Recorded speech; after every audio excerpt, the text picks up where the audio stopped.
क्या आपको भी गुस्सा आता है? अगर हाँ, तो congratulations, you are absolutely normal human being. दुनिया में हर इंसान को गुस्सा आता है।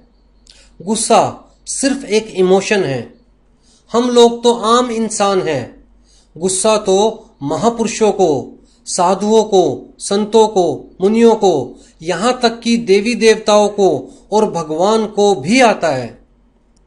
जब रावण ने सीता जी का हरण किया होगा, क्या राम जी को गुस्सा नहीं आया होगा?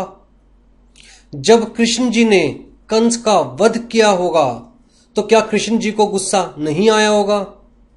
आया होगा। गुस्सा आना बुरी बात नहीं है।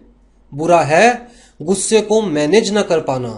बुरा है गुस्से में अपने ऊपर से कंट्रोल खो देना। गुस्सा दो तरह का होता है, अच्छा गुस्सा और बुरा गुस्सा। अच्छा गुस्सा जो आपका गुलाम होता है, जब आप बुलाते हैं तभी आता है, जो आप कहते हैं वही करता है, जितना आप कहते हैं उतना ही करता है और आपका काम करके वापिस चला जाता है। बुरा गुस्सा जो आपको अपना गुलाम बना लेता है, आप उसके हिसाब से काम करते हैं, वो अपनी मर्जी से आता है, अपनी मर्जी से जाता है, आपको पता भी नहीं चलता कि वो आपसे क्या करवाता है। मान लीजिए कि एग्जाम्स में बच्चे के मार्क्स कम आते हैं। एक तरफ आप बच्चे को बिना सोचे समझे डांटने लगते हैं, यहां तक कि उस पर हाथ भी उठा देते हैं। ये बुरा गुस्सा है जो अपनी मर्जी से आया, अपनी मर्जी से आपसे कुछ भी करवाया और अपनी मर्जी से वापिस चला गया। और दूसरी तरफ आप बच्चे को पहले समझाते हैं, उसका अच्छा बुरा उसे बताते हैं और फिर भी बच्चा आपकी बात नहीं मानता, तो आप बच्चे को डर दिखाते हैं, अपना गुस्सा दिखाते हैं। और जब बच्चा आपका गुस्सा देखकर आपकी बात मान जाता है, तो आप अपने गुस्से को वापिस अपने अंदर दबा लेते हैं। ये अच्छा गुस्सा है जो सिर्फ तब आता है जब आप उसे बुलाना चाहते हैं, सिर्फ वो करता है जो आप उससे करवाना चाहते हैं और आपका काम करके आपकी मर्जी के अनुसार वापिस चला जाता है। क्या आपको पता है कि बुरे गुस्से की अपनी एक पूरी फैमिली है? चलिए आज मैं आपको बुरे गुस्से की फैमिली से इंट्रोड्यूस करवाता हूं। इस फैमिली में सबसे बुजुर्ग हैं गुस्से के माँ बाप। गुस्से के बाप का नाम है भय, डर, जिससे गुस्सा खुद डरता है। जहां पर डर होता है, जहां पर भय होता है, वहां पर गुस्सा दिखाई भी नहीं देता। मान लीजिए कि आप कहीं जा रहे हैं, आपकी गाड़ी को किसी ने पीछे से टक्कर मार दी। आप बड़े गुस्से से गाड़ी से उतरते हो और जब पीछे देखते हो तो पिछली गाड़ी में चार चार बदमाश दिखाई देते हैं जिनके हाथ में हथियार है। आपका गुस्सा एकदम भाग जाता है क्योंकि आपके दिल में भय आ जाता है, डर आ जाता है। और दूसरी तरफ अगर यही टक्कर किसी गरीब ने, किसी रिक्शा वाले ने मारी होती, तो आपके दिल में उससे कोई भय नहीं होता, कोई डर नहीं होता और आपका गुस्सा बिल्कुल भी नहीं जाता, बल्कि उस रिक्शा वाले के सर पर चढ़कर बोलता। गुस्से की मां का नाम है उपेक्षा। मतलब जब आप किसी से कोई उम्मीद करते हो और आपकी उम्मीद पूरी ना हो, आपकी उपेक्षा हो, तब गुस्सा आता है। उपेक्षा ही गुस्से को जन्म देती है। अगर आप किसी से कोई उम्मीद ना करें, तो आपको कोई फर्क नहीं पड़ेगा कि सामने वाला क्या कर रहा है, कैसे कर रहा है, क्या वो कोई काम आपके हिसाब से कर रहा है या नहीं कर रहा।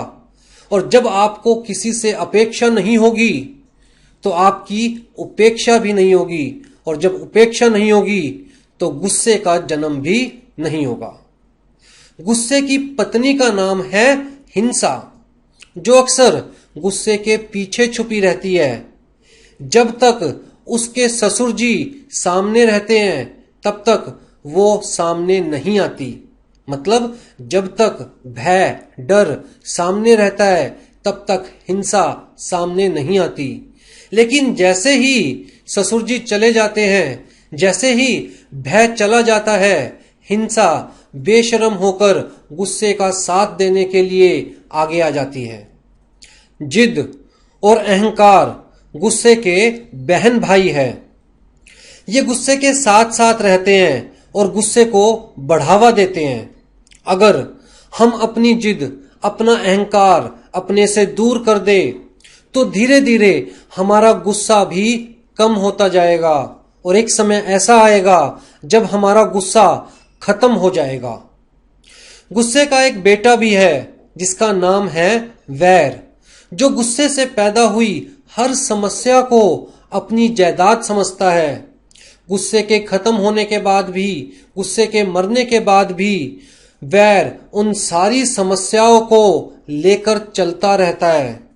अगर हम किसी के लिए अपने मन में वैर ना पाले तो गुस्से के खत्म होने के साथ साथ गुस्से से पैदा हुई सारी समस्याएं भी खत्म हो जाएगी।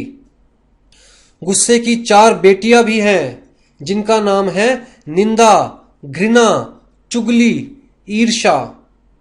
ये चारों समय के साथ साथ बढ़ती रहती है, बड़ी होती रहती है और जब ये जवान हो जाती है तो अपने यौवन में आपको लुभा लेती है और उसके बाद आपसे वो हर गलत काम करवाती है जो आप शायद करना भी ना चाहे, क्योंकि ये चारों मिलकर आपकी सोचने समझने की शक्ति खत्म कर देती है। अगर इन चारों को हम अपने से दूर रखें तो हम वही करेंगे जो हम करना चाहते हैं। हम वही करेंगे जो हमारा दिमाग कहता है, जो हमारा दिल कहता है, ना कि जो ये सारी बुराइयां कहती है। अगर हम गुस्से की इस फैमिली को कंट्रोल कर ले तो गुस्सा भी हमारे कंट्रोल में आ जाएगा। अब सवाल ये है कि हम अपने बुरे गुस्से की पूरी फैमिली को कंट्रोल कैसे करें, मैनेज कैसे करें। अगर हम इस फैमिली के मुखिया को अपना बना ले तो गुस्से को और इस फैमिली के दूसरे मेंबर्स को बड़ी आसानी से कंट्रोल किया जा सकता है, मैनेज किया जा सकता है। जी हाँ, डर कभी कभी जिंदगी में बड़ा जरूरी होता है। डर उन सारी दुर्घटनाओं से जो हमारे गुस्से की वजह से हमारे साथ हो सकती है। डर उन सारी समस्याओं से जो हमारे गुस्से की वजह से हमें या हमारे फैमिली मेंबर्स को फेस करनी पड़ सकती है। दूसरी चीज, अगर हम गुस्से की मां को मतलब उपेक्षा को त्याग दे, अगर हम किसी से कोई उम्मीद ना रखें तो गुस्से का कभी जन्म ही नहीं होगा। जब एक हाथ की 5 उंगलियां एक समान नहीं होती, जब एक माँ बाप से पैदा हुए 2 बच्चे एक जैसा नहीं सोचते, जब आप आपके माँ बाप से अलग सोचते हैं जिन्होंने आपको पैदा किया, तो ये कैसे मुमकिन है कि कोई तीसरा बंदा चीजें आपके हिसाब से सोचे, इस दुनिया को आपके नजरिए से देखे, वो काम करे जो आप चाहते हैं, वैसे करे जैसे आप चाहते हैं। ये जरूरी नहीं कि एक इंसान आपसे अलग है इसका मतलब वो इंसान गलत है। हो सकता है कभी कभी आप गलत हो और सामने वाला सही हो सकता है कि किसी एक चीज पर आपका नजरिया अपनी तरफ से सही हो और सामने वाले का नजरिया अपनी तरफ से सही हो। हर इंसान की अपनी समझ होती है, अपनी सोच होती है और वो उसी समझ और सोच के हिसाब से काम करता है। एक छोटे बच्चे के लिए क्या सही है, क्या गलत है, ये आपको पता है। आपके पास इतनी समझ है, पर उस छोटे बच्चे को नहीं पता जब तक आप उसे समझाएंगे नहीं। अगर आप किसी से प्यार करते हैं, आपको उसके अंदर कुछ ऐसा दिखाई दिया जिसकी वजह से आपको उससे प्यार हो गया, तो ये जरूरी तो नहीं कि उसको भी आपके अंदर वो सारी चीजें दिखाई दे जिसकी वजह से उसे आपसे प्यार हो जाए। अगर वो आपसे प्यार नहीं करता, इसका मतलब ये नहीं कि वो गलत है और आप सही। अगर हम अपेक्षा छोड़ दें तो हमारी उपेक्षा कभी नहीं होगी, और जहां उपेक्षा नहीं होगी वहां गुस्से का जन्म भी कभी नहीं होगा। अगर ये दोनों करने के बाद भी आपको गुस्सा आता है तो एक आखिरी तरीका बताता हूं। जब भी आपको गुस्सा आए सिर्फ 5 मिनट के लिए मौन व्रत रख लीजिए। कसम खाइए कि जब भी आपको गुस्सा आएगा आप चुप हो जाएंगे। सिर्फ 5 मिनट के लिए आप कुछ नहीं बोलेंगे और उन 5 मिनटों में आप सिर्फ उस इंसान को याद करेंगे जिस इंसान को देखते ही सबसे पहली बार आपको प्यार हो गया था। आप यकीन मानिए ये तरीका हर इंसान के साथ काम करता है, हर सिचुएशन में, हर परिस्थिति में काम करता है। सिर्फ 5 मिनट आप मुझे दीजिए और आप देखिएगा कि आपका गुस्सा खत्म हो जाएगा। आखिर में मैं सिर्फ इतना कहना चाहूंगा कि अच्छा गुस्सा हमारी ताकत है। वो बिगड़ते हुए कामों को भी बना सकता है, लेकिन बुरा गुस्सा हमारी कमजोरी है। वो बने बनाए काम को भी बिगाड़ सकता है।